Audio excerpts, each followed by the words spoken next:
Servus Leute, willkommen zu einer neuen Reaction hier auf Schraubsel Reacts. Heute mit ein bisschen Nostalgie, denn wir gehen zurück ins Jahr 2004 und gucken uns die Pressekonferenz von Nintendo an zur E3 dieses Jahres.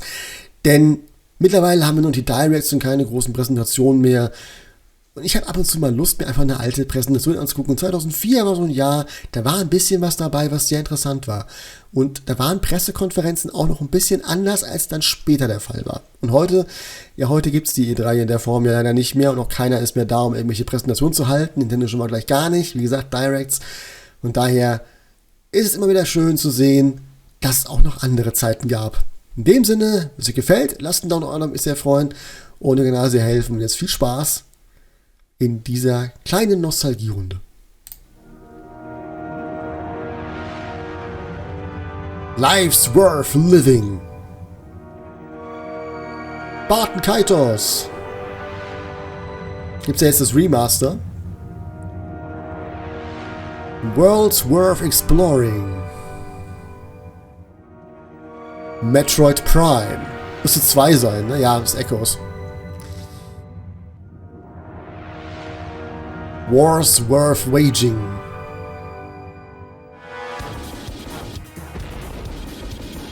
Das sagt mir gerade gar nichts. Weapons Worth Firing. Wieder Metroid. Partners Worth Saving.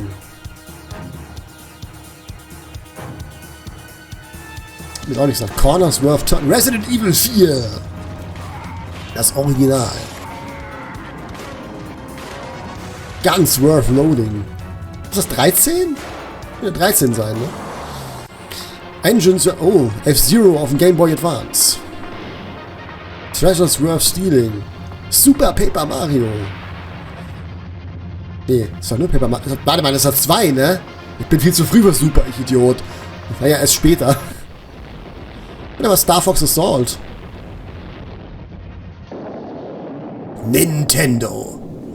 The Power of N.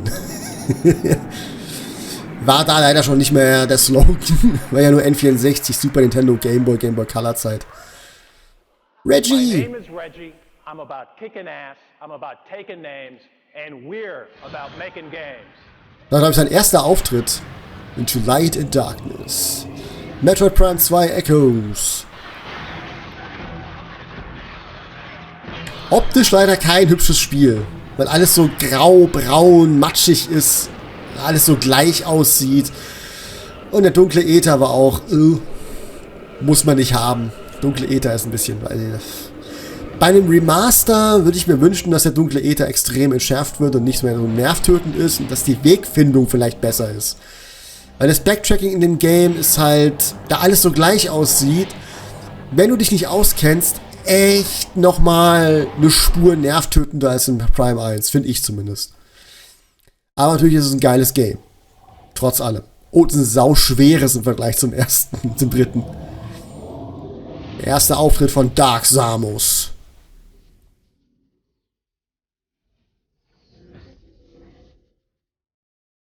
Bis jetzt 2004 schon rausgekommen? War recht schnell nach Prime 1, ne?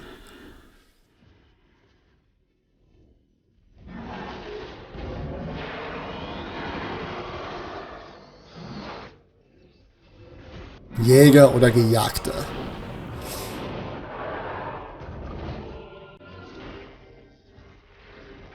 Damals war ein Trailer noch unaufgeregter, ne? Und der Sound ist hier auch echt merkwürdig gewesen. Bei der Pressekonferenz. Ich glaube, das lag daran, dass der Ton... Heute würde der Ton ja direkt eingespielt werden. Und damals war es, glaube ich, so, dass die Außenmikrofone, die das Ganze im Saal aufgenommen haben, das eben aufgenommen haben. Und dementsprechend klingt der Sound bei manchen dumpf. Und es fehlen Elemente. Metroid Prime 2 Echoes. Wäre zumindest meine Erklärung.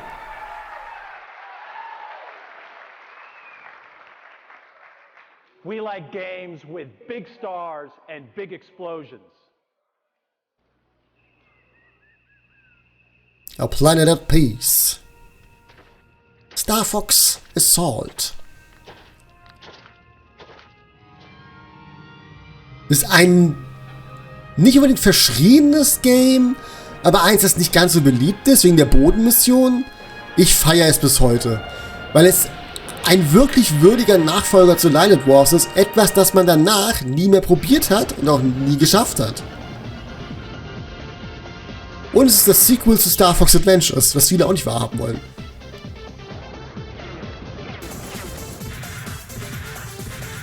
Und ja, ich gebe zu, die Bodenmissionen waren jetzt nicht optimal gelöst, aber es war nice, dass sie dabei waren. Es war ein neues Element. Multiplayer habe ich nie gespielt tatsächlich. Vielleicht bringe ich Star Fox Assault mal auf dem Hauptkanal in irgendeiner Form. Bin ja eh viel am Überlegen, was ich machen könnte. Aktuell bin ich ein bisschen frustriert. Hab da so einen komischen Bug bei YouTube, dass mir die Views dauernd geklaut werden für die ersten 3 Tage des Videos. Das ist dann schon wirklich, das zieht einen runter. And we like games so scary, they keep you up at night.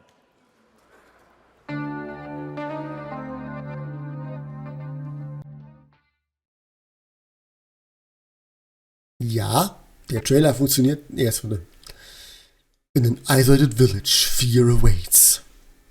What happened to the villagers? Are they human? Nö. Ja. Or are they something else? Da gibt's gar keinen Ton gerade. Ja, bei der Pressekonferenz ist nicht alles gut gegangen. Oder hab ich Scheiße gebaut? Nee, ne? Ich hab Ton an. Aber das Trailer hat keinen Ton. Resident Evil 4 auf dem Gamecube war schon ein Highlight damals. Jetzt mit dem Remake würde ich nur noch schwer zum Original zurückgehen können. Tatsächlich. Weil du einfach verwöhnt bist durchs moderne Gameplay. Aber damals hattest du ja nur das eine, bis die Wii-Version kam.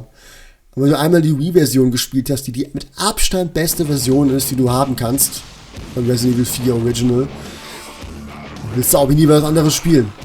Die Steuerung war einfach göttlich auf der Wii.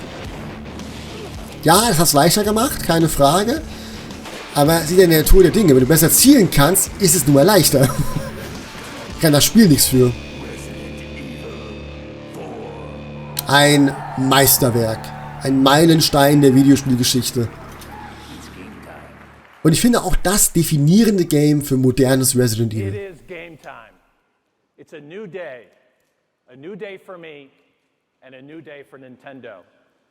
So let's get a couple things straight right off the bat. Part of my job is finding a way for you, the game experts, to have fun. At the same time, I understand if you're among the terminally hip, Nintendo isn't your only choice for gaming. But maybe what you've already seen helps you understand that we're serious about expanding what we do. We also understand that we're not going to run our company just for hardcore gamers.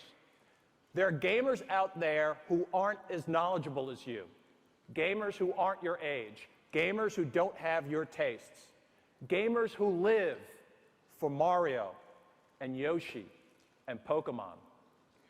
It's my job, it's Nintendo's job, to make sure we satisfy all the gamers and to do it better than our competition. We know that this is your third stop on the press tour over the last 24 hours. We know what you've seen and heard, so let me draw a comparison. One of our competitors is a manufacturer in Japan who wants to capture every one of your entertainment dollars, transporting all your content between all your electronics devices on their memory sticks. We're not that company. Schöner Sony-Disc, gefällt mir immer. There's another company out there Reggie jetzt einfach who doesn't drauf. care what you do, as long as you do it on their operating system. Mal ein kleiner Seitenkick, Microsoft. Die ja heute aber das Paradebeispiel für Offenheit sind, ne, mit dem Game Pass. Brauchst ja keine Xbox mehr, du kannst ja aber den Game Pass holen und kannst We're not that company either. Cloud-Streaming nutzen, Over the years, wenn es mit dir I know funktioniert. you've heard a lot of Nintendo people say, Ach, ich vermisse Reggie. we're all about the game. Well, guess what? We are. Whether you're talking about Donkey Kong or Tetris, Madden or Mario, Donkey Metal Kong. Gear or Resident Evil, he with the best game wins. Always Die been Switch that hat kein way. eigenes Donkey Kong Always bekommen. will.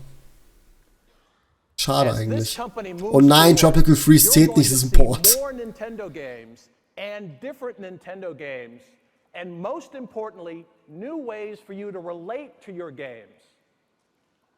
But let me tell you one other thing. This is not a promise for what we're going to do sometime in the future. It's what we're doing right now. And if you don't realize that, listen closely. While others are talking, Nintendo is acting.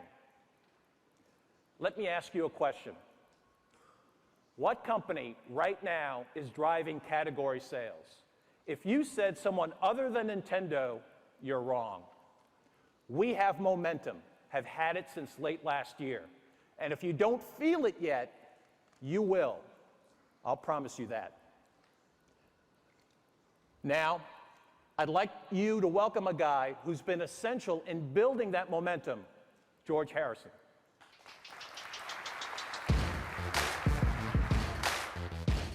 Jetzt kommt's auf Zahlen an, Leute. Ich hab's euch gesagt, damals war die Welt noch eine andere. Damals waren Präsentationen noch Good anders. morning. Reggie mentioned what's going on in the market right now, so let's take a look. This graph shows the industry sales, excluding Nintendo, over the last 2 quarters, compared with the previous period. Now, you don't need an MBA to realize that this really isn't a pretty picture. A full half year of negative growth. Now, let's look at what Nintendo's done in the same time periods.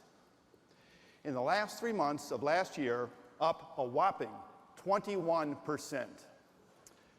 And in the first quarter of this year, despite the fact that we're competing with our own success, last year launching Pokemon Ruby and Sapphire, Zelda Wind Waker, and even Game Boy Advance SP, we're up another 7%. So without Interessant zu wissen, ne? Wenn man immer davon redet, der GameCube war ja ein Flop. Er hat sich gut verkauft, aber die Gesamtzahlen von Nintendo, die waren positiv. Es gehört immer mehr dazu als die reinen Verkaufszahlen einer Plattform. Zumindest bei Nintendo, die ja mehrere hatten damals, ne? Right now, industry growth is being delivered by Nintendo, only by Nintendo. And that's because we're focused on the here and now.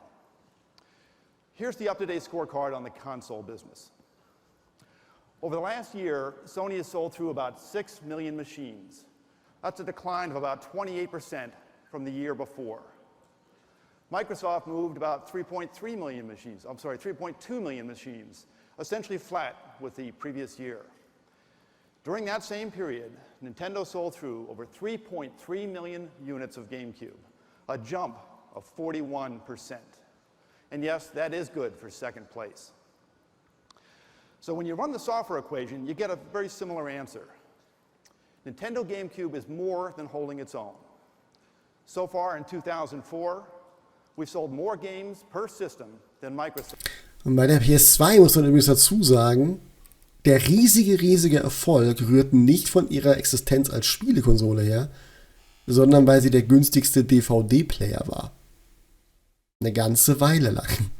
Und das hat Sony mit Bewusstsein so gemacht. Klar, wollen die PS2 verkaufen. Es war jetzt bei mir nicht anders. Mein Vater hat das Ding auch noch gekauft, weil er einen DVD-Player haben wollte und die PS2 einfach günstiger war als alle anderen DVD-Player.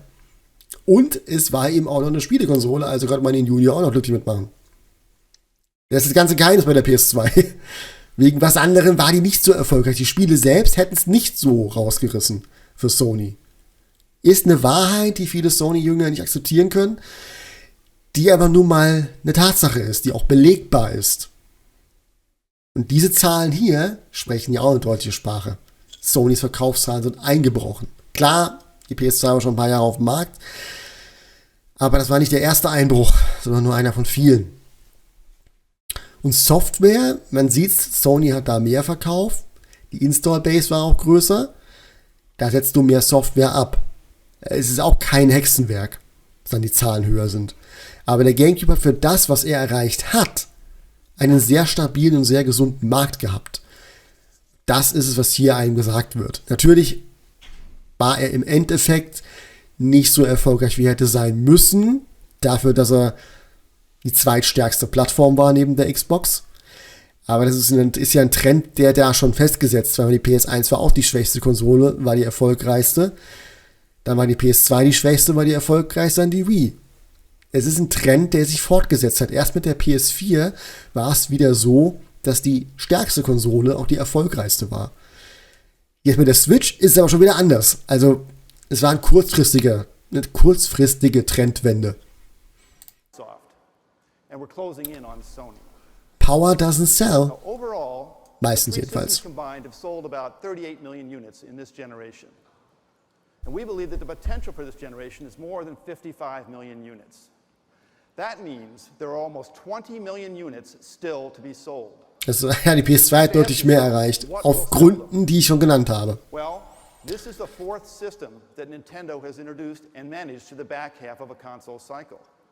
And we've learned that success here always relies on the same three things. First, we've all burned through the hardcore early adopters, the gamers who want the most extreme challenges. They want them to occupy them for weeks or days at a time. The late adopters want something else. They want pure entertainment. Entertainment that's easy to get into, and often just for a quick burst of time. And second, they want familiarity. They want names and characters from past generations that they're comfortable with. And finally, and most importantly, they want value. They're hunting for bargains. Player's Choice. Könnten sie wirklich mal wieder einbringen, Player's Choice. Ne? Die Preise bei Nintendo-Spielen sind so unfassbar wertstabil, es ist lächerlich. Sony wurde jetzt verklagt deswegen, weil die ja in ihrem Store die Herrschaft haben, also sich halt keine Download-Codes anderweitig anbieten, was jetzt Nintendo und Microsoft machen. Wird lustig zu sehen sein, wenn die wirklich 5 Milliarden Strafe zahlen müssen. Even though we had already begun to run out of inventory, we sold more than 73% more GameCubes than we did in the prior year. Ja, der GameCube war so eine geile Konsole. Und ist nach wie vor so eine geile Konsole. Ich würde töten für einen neuen GameCube, der entsprechend moderne Hardware-Power hat. Gut, töten ist ein bisschen übertrieben, aber das wäre schon mega geil. Ein GameCube HD oder GameCube 4K. Ultra Cube. Nintendo Ultra Cube. Wegen Ultra HD. Das wäre doch mal geil. Aber es gab nie wieder eine Konsole mit einem besseren Formfaktor als den GameCube. Der GameCube ist so geil. Ich liebe den GameCube. At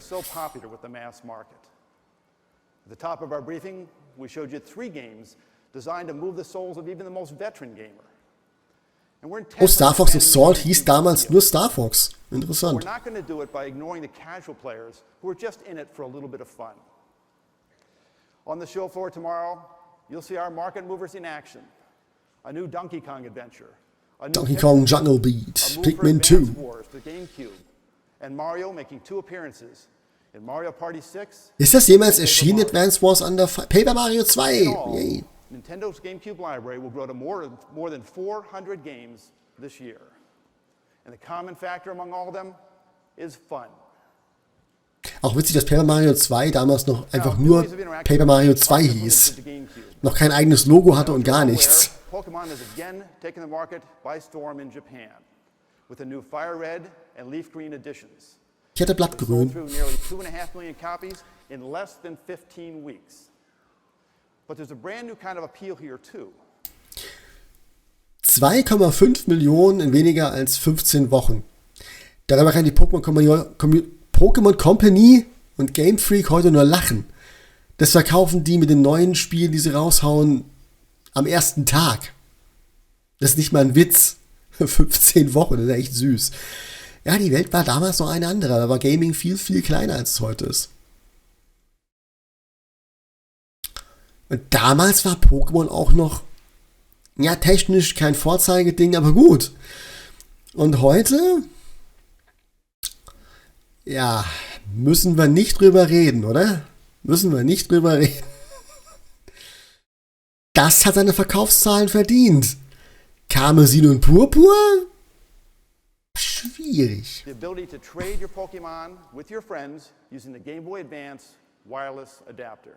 Das Ding war This lustig. opens up whole new horizons for the creators.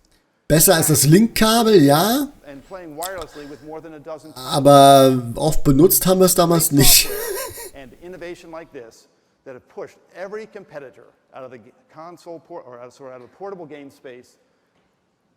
And 9 serious competitors have made a run at Game Boy in the past 15 years. But 9 have failed. Und es sollten bald 10 Game Boy sein. doesn't just lead the handheld gaming market, it owns it.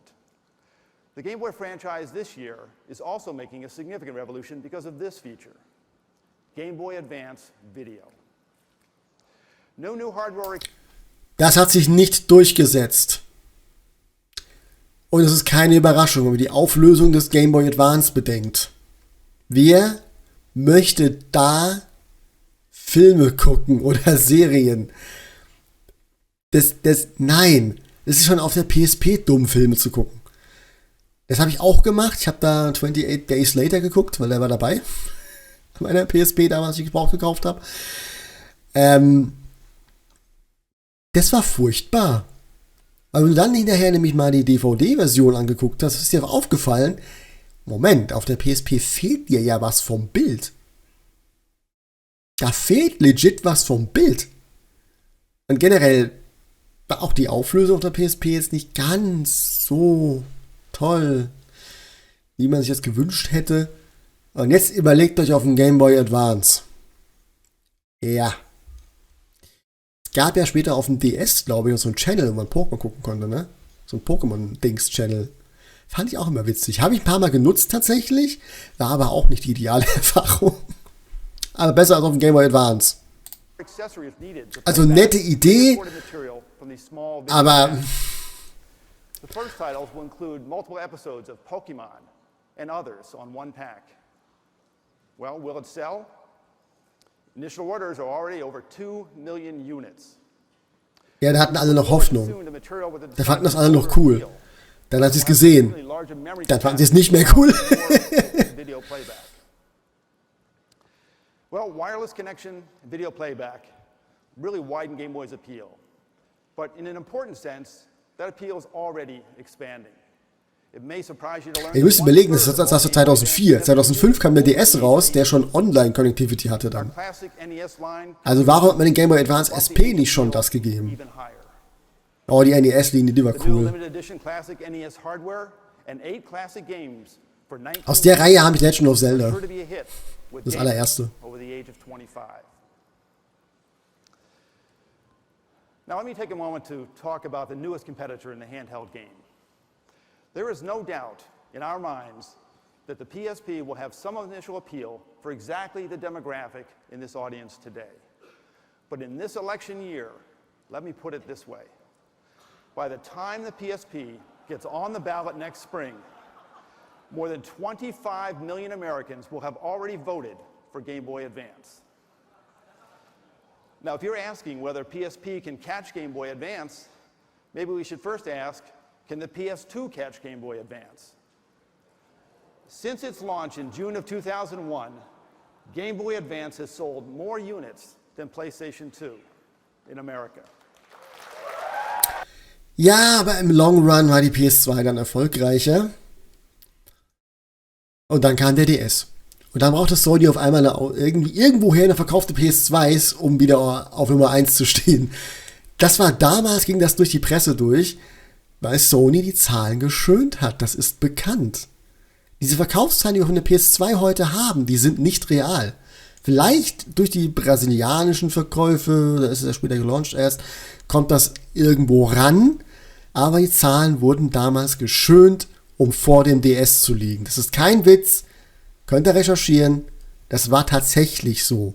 Und dass Sony gerne bescheißt, das wissen wir ja auch. Erinnern wir uns mal an die PlayStation 3 Präsentation, wie die Trailer da aussahen und wie dann die Games hinterher tatsächlich aussahen. Da musste auch einiges geklärt werden, weil das ist eigentlich auch schon Betrug, ne? Aber gut. Machen die anderen natürlich auch zwischendurch. Es heißt nicht umsonst, man hat lieber Gameplay-Trailer als Render-Trailer. Ubisoft hatte auch so einen tollen Fall mit Watch Dogs. Wir erinnern uns alle, dass der Trailer um einiges besser aussah als das finale Spiel. Ne? Da hat Ubisoft auch einiges für aufs Dach gekriegt. Aber Sony ist da halt... Die sind bekannter als andere für sowas. Sagen wir es einfach so. Vor allem, wenn es darum geht, eigene Ideen zu haben. Dann kopiert lieber andere. Ich meine, funktioniert ja, also, ne? For that matter, since its launch, the SP all by itself has done exactly the same thing. So we sit today with a roughly 100% market share of the handheld market. Will that decline? Well, it certainly can't go up. But that loyal base of 25 million Game Boy Advance owners is just the first of the many mountains that Sony has to climb. Ja, aber die PSP hat sich nicht schlecht verkauft. Sie hat den DS klar verloren. Aber gerade am Anfang waren sie recht gleich auf. And when it turns on, it lasts. The lack of a moving media also means that the gameplay powers on.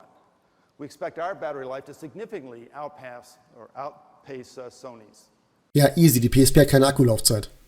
Also wirklich nicht. Die PSP hat keine Akkulaufzeit im Vergleich zum Gameboy. Der Gameboy, den lädst du auf und dann, ja, dauert es, bis er leer ist. Und Durability, Gameboys sind verdammt stabil. Gut, ein aufklappter Advanced SP vielleicht nicht ganz so stabil wie zugeklappt, aber trotzdem hält er ein bisschen was aus.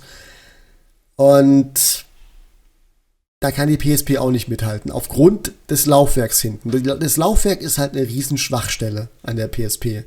Deswegen die PSP Go, das ist eine geile Maschine, ist halt heute nutzlos. Aber damals war es ein geiles Gerät, wenn man denn den Fakt akzeptieren kann, dass man die Spiele noch runterladen kann. Ja, aber dafür hast du eben diesen Schwachpunkt nicht mehr gehabt. Und dann war das ein richtig wertiges und vor allem ein langlebiges System, was die Original-PSP-Variante halt nicht ist, durch das Laufwerk. Wobei man auch sagen muss, es kommt immer darauf an, wie geht ihr mit euren Sachen um. Wenn ich jetzt meinen Gameboy durch die Gegend schmeiße, ist der natürlich auch ziemlich schnell am Ende, weil es hält er dann auch nicht aus. Andererseits, wir haben schon Gameboys gehabt, die Bombeneinschläge überlebt haben. Googelt das mal. Das gab es wirklich. Ein Gameboy, der im Kriegsgebiet war und der eine Explosion abgekriegt hat und noch funktioniert hat. Das ist schon Wahnsinn, wie Nintendo die Dinger gebaut hat. Der Switch wird das nicht schaffen, logischerweise, aber der Switch ist auch kein Gameboy. Ich hätte gerne das Gameboy-Brand wieder. Ich hätte gerne als nächste Controller keine Switch 2, sondern einen Gameboy. Einen neuen Gameboy. Das wäre cool. Werde ich nicht bekommen, ich weiß, aber wäre cool. Und Batterieleben, also Batteriedauer, Nintendo macht da keiner was vor. Dieses Ding hält auch ewig und 3 Tage. Da kann der DualSense sich mal großartig verpissen gehen, weil da hält er nicht mit. Ich weiß nicht, warum Sony immer Billig-Akkus verbaut in ihren Geräten, die nichts aushalten. Aber wenn ich das Ding hier mit dem DualSense vergleiche, der DualSense ist schon lange, lange aus, da fängt der erstmal an, müde zu werden. Das ist der Wahnsinn. Also ich verstehe auch, warum Microsoft Batterien einbaut, weil die halten auch viel länger. Die brauchst du auch nicht so oft auszutauschen. Wie du das DualSense-Ding laden musst. Das ist schon, klar, der hat auch mehr Features als die anderen, aber trotzdem, es kann doch nicht sein, dass das Ding 3-4 Stunden hält. Vielleicht mal 5, je nach Spiel auch mal 6. Das ist doch keine Akkulaufzeit, mal im Ernst. Ich will doch nicht jeden Tag laden müssen oder alle 2 Tage laden müssen. Für viel Spieler ist das halt nichts. Die PSP war da nicht besser. Gut, zugeben, die Switch ist auch nicht besser heutzutage. Also bei Nintendo ist auch irgendwas schiefgelaufen, was den Akku angeht. Aber ich weiß auch nicht, ich bin da zu wenig drin in der Materie, um zu wissen, wie viel Akku die Leistung, die das System bringt, dann wirklich frisst. Wie viel Akku du da haben musst, um diese Leistung zu haben. Beim Gameboy war das natürlich um einiges einfacher. Da müsste es mal einer kommentieren, der sich ein bisschen besser auskennt. Aber natürlich Game Boy Advance gegen PSP, da wird der Game Boy Advance in den beiden Punkten immer gewinnen. Auch gegen den DS. Nicht ganz so krass, aber auch gewinnen. So, we think that's enough to be a deal breaker for really true game players. Now finally, those of you who've been around our industry for a while realize that Game Boy at heart really is a platform like any other, built on the back of exclusive must-have titles. Game Boy never would have built its initial audience without the appeal of Tetris and Super Mario Land. Never would have leapfrogged into the sales stratosphere without Pokemon. These are games that launched only on Game Boy. Sony, just like Nokia and others, have to find a killer application before they can truly appeal to the mass market. Ja, die PSP hat aber auch gute Spiele gehabt. Game Boy set an all-time record last year.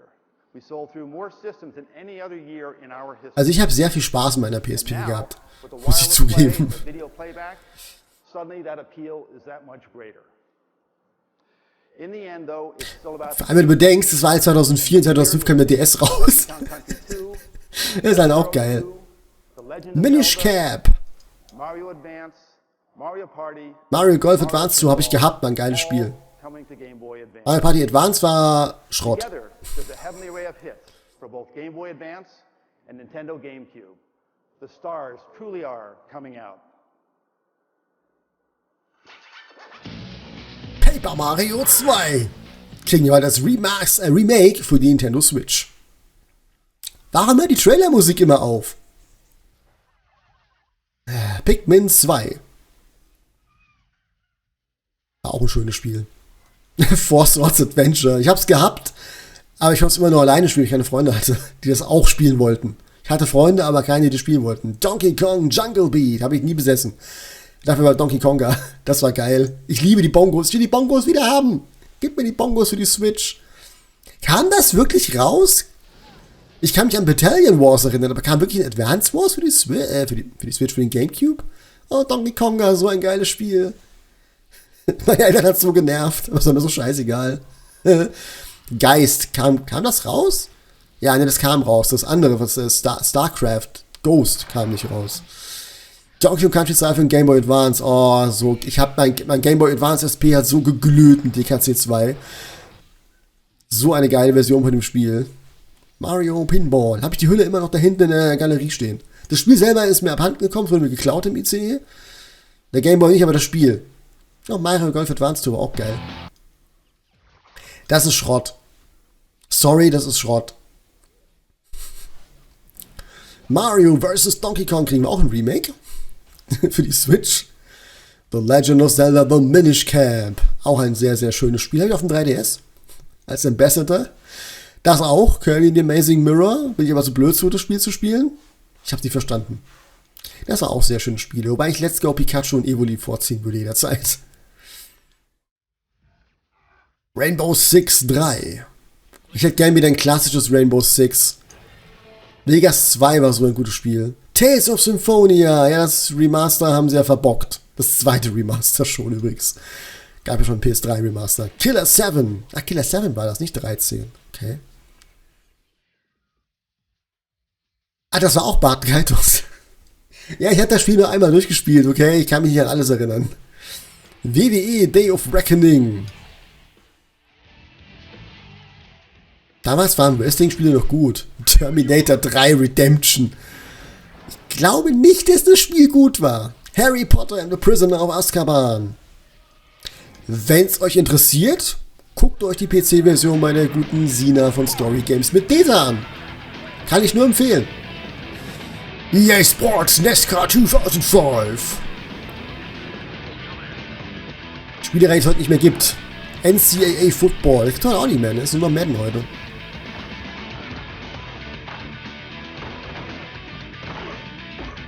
Ich habe Madden nie kapiert, wie man das spielt. Ich mag Football, aber ich bin so doof, diese Spiele zu spielen.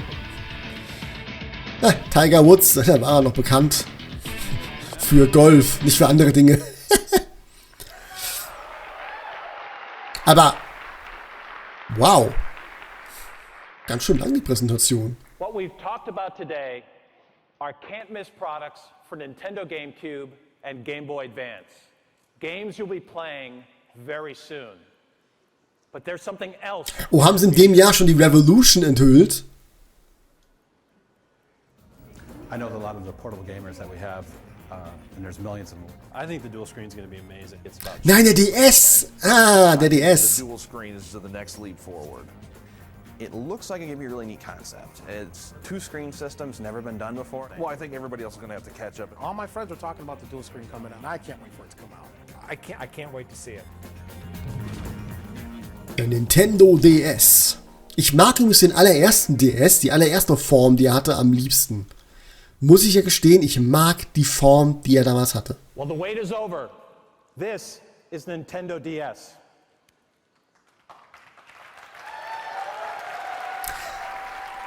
Das war der Prototyp. Also der DS war auch so ein schönes System. Da waren auch so viele geile Spiele drauf. From the time we announced its code name, you've known these initials Entschuldigung. to represent the most obvious feature, dual screens.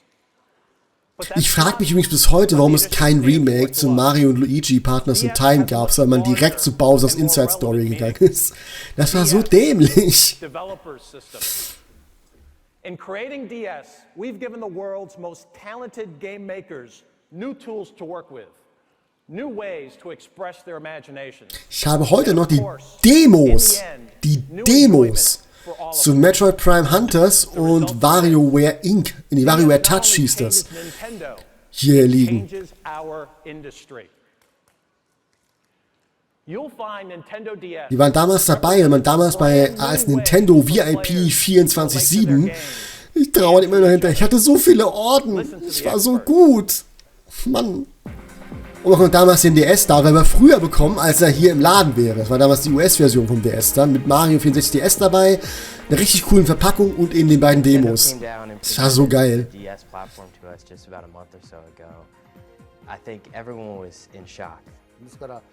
When I told the functions of DS to our creators, they were very excited and eager to work on new development. They really liked DS. The introduction of Nitro or the DS is going to Stimmt, der hieß früher Nitro. handheld gaming to the next level. The history of the platform in the last 10 years is that improvements were made on only certain functions. It has been a long time since the platform itself changed radically. With the DS, I think they set the next standard across the board for all kinds of things. It's going to generate such a new way of playing games that is going. Das hat mich ein bisschen gewundert damals. Hier sagen die Leute, es wird einen neuen Grundsatz bilden für viele.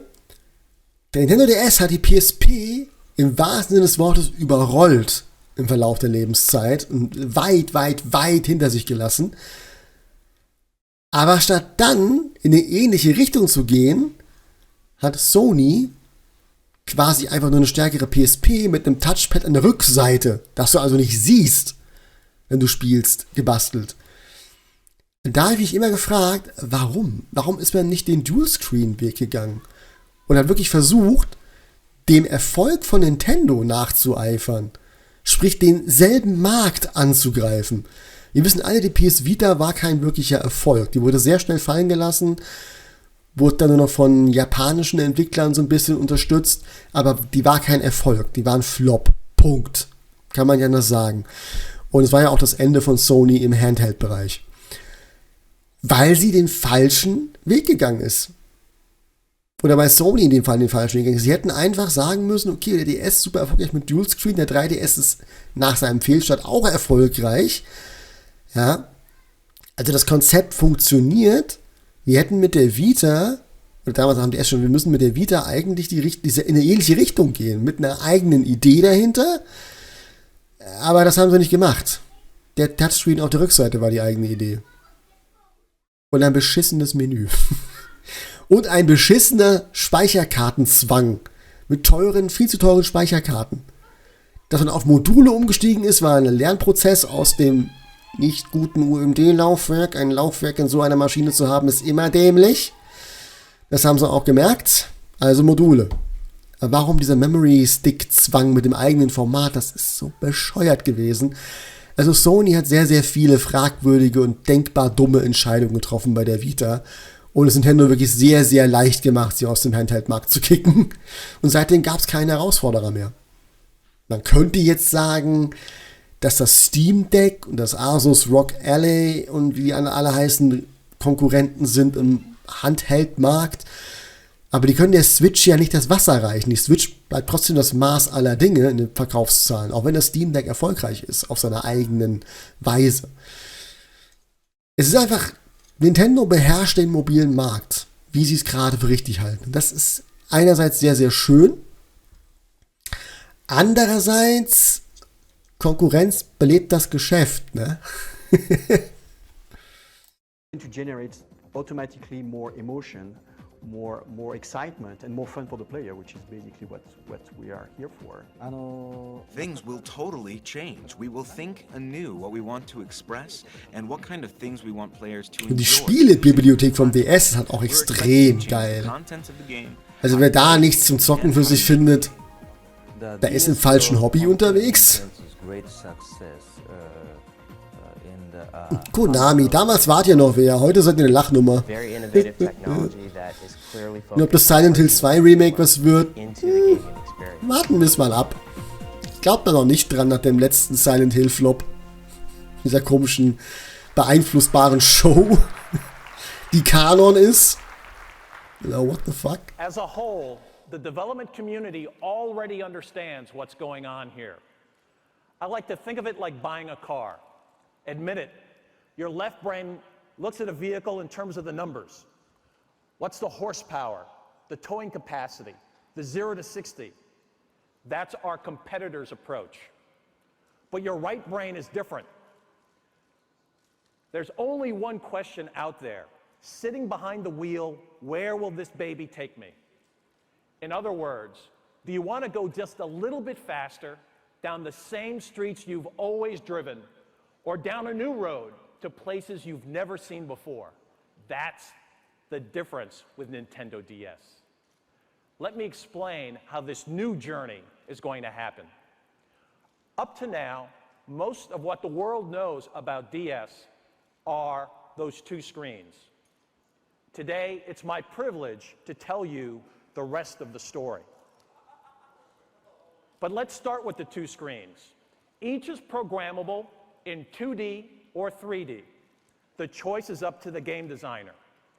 This opens a wealth of options for the developers, and they're totally excited about it. The 3D quality is simply beautiful. Most of you remember how you felt the first time you saw Super Mario 64 on Nintendo 64. It was a breakthrough that Mario 64 DS ist ein sehr gutes Spiel, das leider an der Steuerung ein bisschen leidet, aber an sich das bessere Mario 64 ist. Just as you'll see it on the show floor tomorrow. Isn't it exciting?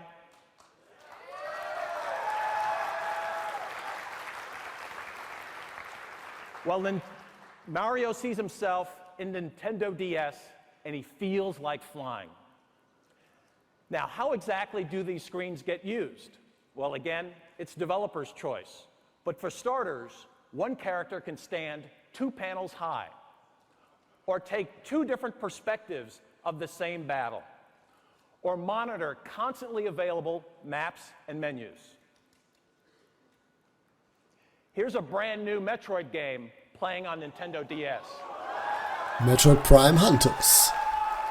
Das war grafisch extrem beeindruckend damals, weil es halt einfach, ja gut, von der Auflösung her nicht so ist, aber es sieht fast so aus wie auf dem Gamecube. Und das war einfach geil. Du hast dir dann gesagt, what the fuck? Das kann man unterwegs? Das ist schon geil. Now moves beyond buttons. Just tap the screen where you want to fire. Metroid's missions have always been nerve-wracking, but now they're non-stop, because all of your map positioning and weapons changes are done on the fly. It's just awesome. But 2 screens are just the first of 2s that define DS. Let's move on to the next pair, 2 media bays. One accommodates DS software. Das war auch so geil. Haben sie später rausgenommen. Sehe nicht warum. Ich hätte die GBA-Kompatibilität immer beibehalten. Ich weiß nicht, warum die DSi-Linie das nicht hatte. Das war, weiß ich nicht, ein bisschen dämlich. Backward compatibility means an instant library of over 500 titles. And it also welcomes a host of different accessories to enrich your game experience. Next, consider the most exciting two for game players. Two incredible new forms of player control. This is where the connection to your game really changes. The first is touchscreen, responding to either a stylus or to your fingertip. It's transformative. Whether you're inputting data onto a software keyboard or actually changing the direction or viewpoint of your gameplay, it's truly unique. The combination of two screens and touchscreen stands to reinvent gameplay. You can only find this on Nintendo. You can only feel this on Nintendo. And besides touch, there's talk. The built-in microphone can be married to voice recognition programs. That means your voice and only your voice can control the play. Ja, das wurde nicht so oft genutzt. Touch and voice opens vast new realms of game interaction. If you're looking for the future of gaming, look at the interface. Finally, my favorite two, dual wireless capability. The first is a proprietary application that allows up to 16 people to play and communicate together. The range extends up to 100 feet. Think about different seats in an office, a lecture hall, an airplane. Who says they can't all become connected playgrounds? And with Nintendo DS, local wireless takes on a whole new definition. Specifically, imagine instant chat and draw, transmitted exactly like you created in your handwriting. Das war natürlich fürs Pokémon-Tauschen war das extrem geil. Du musstest nur in die Nähe voneinander kommen und dann konntest du einfach babab und tauschen. Kämpfen, tauschen, zocken. And DS will even connect for you, springing to life from sleep mode once you're in range of someone else transmitting in group format. But what if your friend is more than a few feet away, say a few time zones away? No problem. Das war damals das Wi-Fi. Das war so eine Scheiße. Damals hatte noch kaum jemand WLAN zu Hause. Und diese Dinger, der DS, hat ja auch nur eine gewisse Bandbreite unterstützt. Das heißt, du brauchst einen sogenannten Wi-Fi-Stick, den du an den PC anschließt, der natürlich online ist. Und dann kannst du über diesen Wi-Fi-Stick ein Wi-Fi-Signal erzeugen, das der DS nutzen konnte. Ich hatte auch so einen Wi-Fi-Stick. Dieses Ding einzurichten war ein Albtraum. Es war kein Spaß. Deswegen ja, der DS kann online. Aber er kann es nicht gut. Und das ist leider ein Symptom von Nintendo, das bis heute anhält. Auch wenn es besser wurde und kein Vergleich mehr zu dem DS ist. Aber der DS hat damals wirklich noch sau viele Kinderkrankheiten gehabt. Und diese Wi-Fi-Sticks, die waren echt bescheiden. Aber man hat es trotzdem genutzt. Um halt Pokémon zu tauschen, ne? Oder Mario Kart zu spielen. Mario Kart DS, ich glaube ja, das ging auch. It's beyond online, it's no line. Dieser Spruch. Hab nichts zu trinken hier, das ist doof. It changes how you connect to your games and to each other. There's no reason to take my word for it. Instead, listen again to the developers who are already working on it. Their eyes are fixed firmly on the game horizon, mapping entirely new routes with Nintendo DS.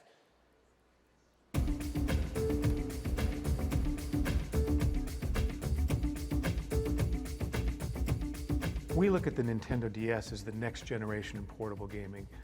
It's more advanced, fully 3D. The 2 screens allow for a new game mechanic.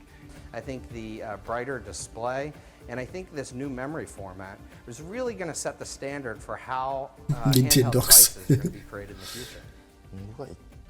Habe ich gesehen, besessen, aber war damals sehr erfolgreich. Erinnere mich auch noch dran. Just touching is wonderful. Yeah. So It's the touch panels that make things easy. The games that took a very complicated operating system and input system may be more player-friendly by using touch panels. The function will enable us to try more interesting things. And one of the most exciting parts of playing video games is competing with your friends and your family, and to be able to compete with a live person is just ultimately the most exciting part of a product. The fact that a format like Nintendo DS supports that kind of multiplayer is tremendous because it really allows games to get to the next level. We can use 4 screens when played by 2 players, maybe even 6 screens or 8 screens. The number of screens increases rapidly, and that kind of possibility of expansion makes us excited. The developer opportunities are right now what's really driving a lot of creativity in the studios. How are we going to use the wireless? What can we do with 2 screens? What about the touch screen? That's really focusing our game designers on trying to build games in an entirely new way.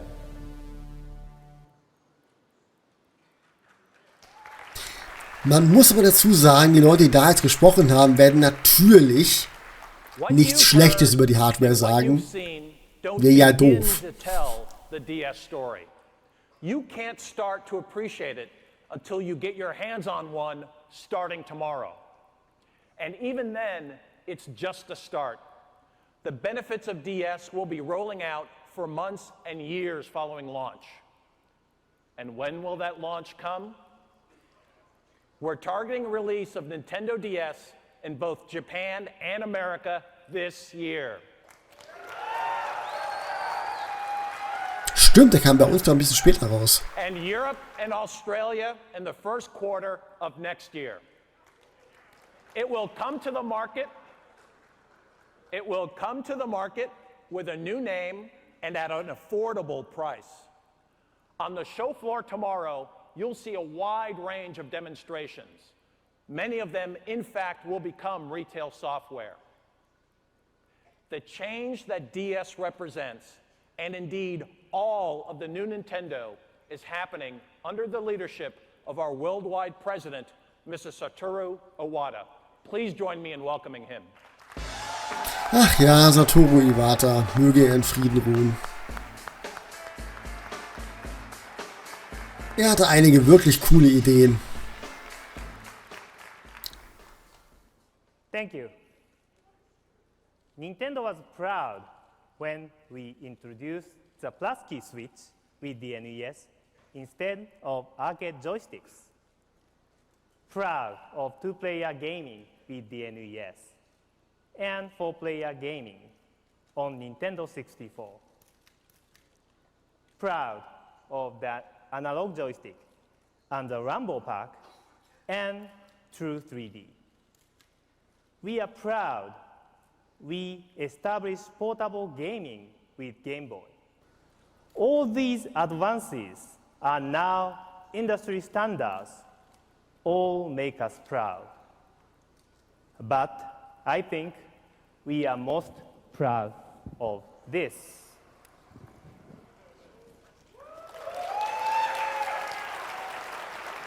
Ja, der DS war schon cool. Und wer weiß, vielleicht wird die nächste Konsole auch wieder in dem DS-Format funktionieren. Wir werden sehen. And so will Nintendo DS. DS is not simply new. It's not just more functions or higher specs. It is different. Of course, Nintendo DS is not the only change in our future.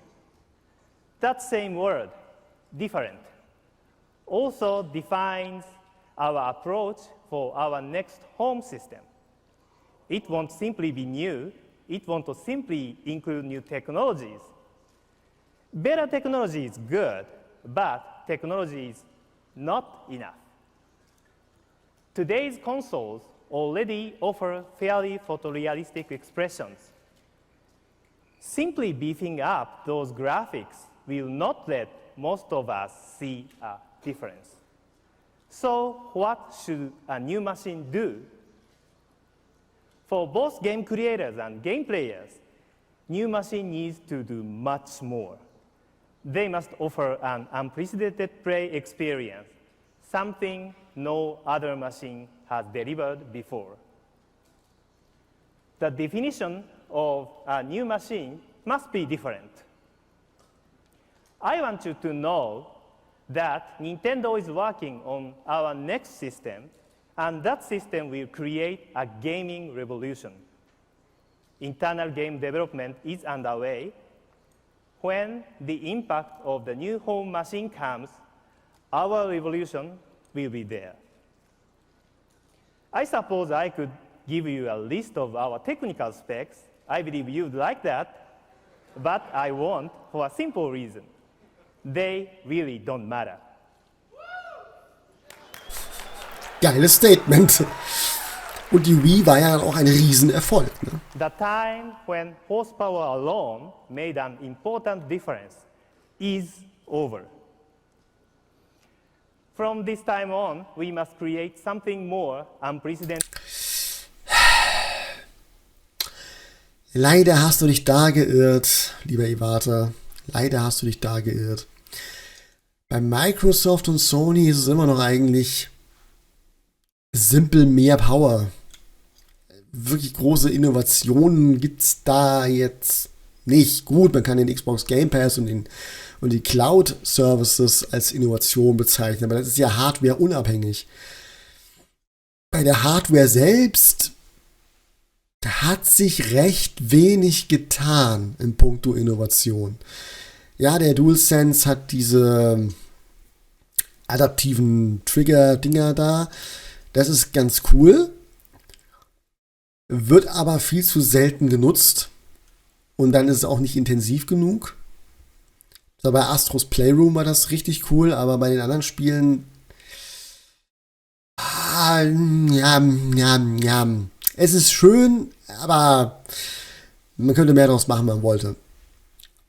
Und das ist ein großes Problem.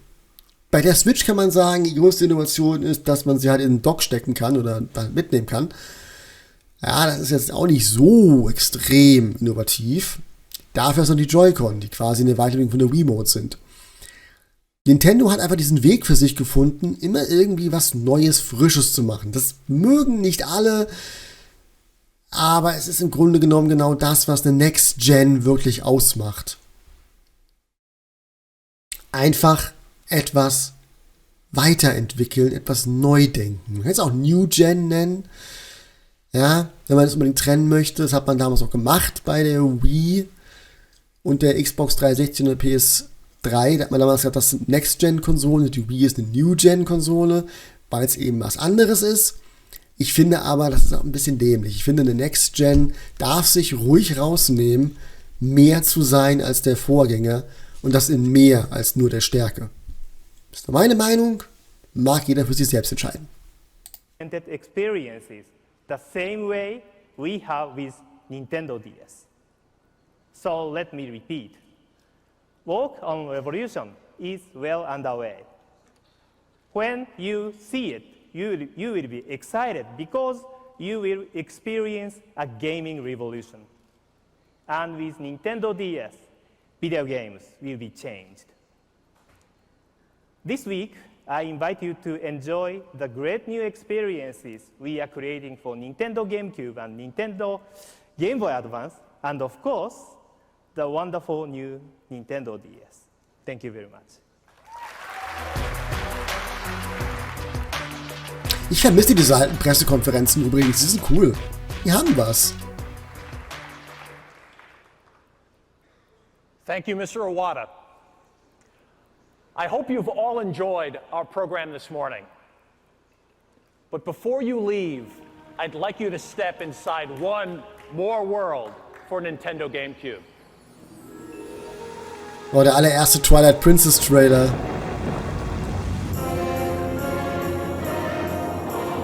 Der war richtig episch. Und den gab es dann später, glaube ich, auch auf einer DS-Cartridge.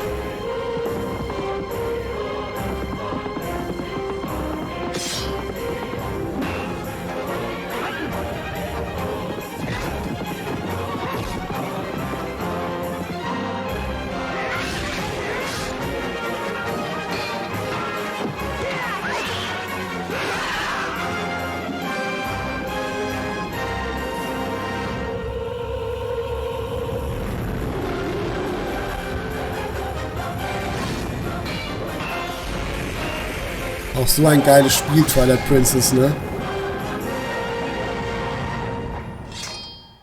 Die Animation ist so ikonisch.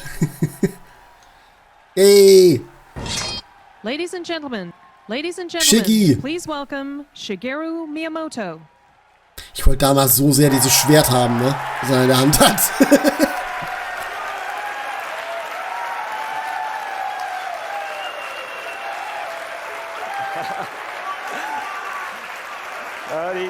Erinnert mich auch immer wieder an die Skyward Sword Präsentation, wo die Wiimote nicht funktioniert hat.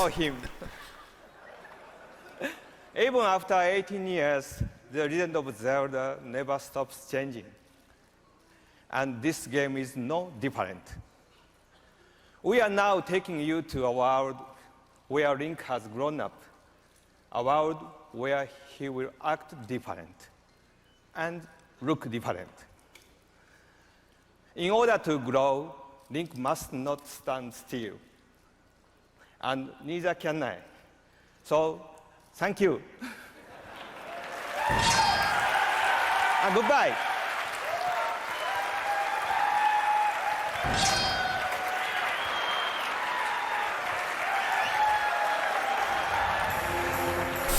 Das ist ein Link to the Past Logo. Beziehungsweise auch Link's Awakening Logo. Damals. Coming soon. Ja, das kam 2006 erst raus, Twilight Princess. So soon war das dann doch nicht 2004. Weil es wurde verschoben. I've spent my entire career marketing products to teens and 20-somethings. And I learned a long time ago, there's no BSing that audience. They want great product and they want great value. They want cutting edge and they want legendary. They want the best of the past and they demand what's absolutely right now. Nintendo is delivering all of that. Zelda, Capcom's Resident Evil, Pokemon, Mario, and Nintendo DS all boost the momentum we're carrying into this E3 through the rest of this year and well beyond. We're giving players what they want for both GameCube and Game Boy Advance, and they're rewarding us with more market share. Funny how that works. As you've seen, Nintendo DS is not standing still. As a 10th serious competitor decides to make a run at Game Boy, DS raises the bar on portable gaming before they even get started. Nintendo DS is a third way to play. It defines its own category. Das hat den Game Boy Advance abgelöst. Aber schon damals hat Nintendo gerne so Phrasen rausgehauen wie, ja, das ersetzt das Gerät nicht, das ihr schon habt. Es wird ein drittes Standbein sein. Nö. We remain all about the game, all about the gamer, or in other words, all about you. Thank you and enjoy the show.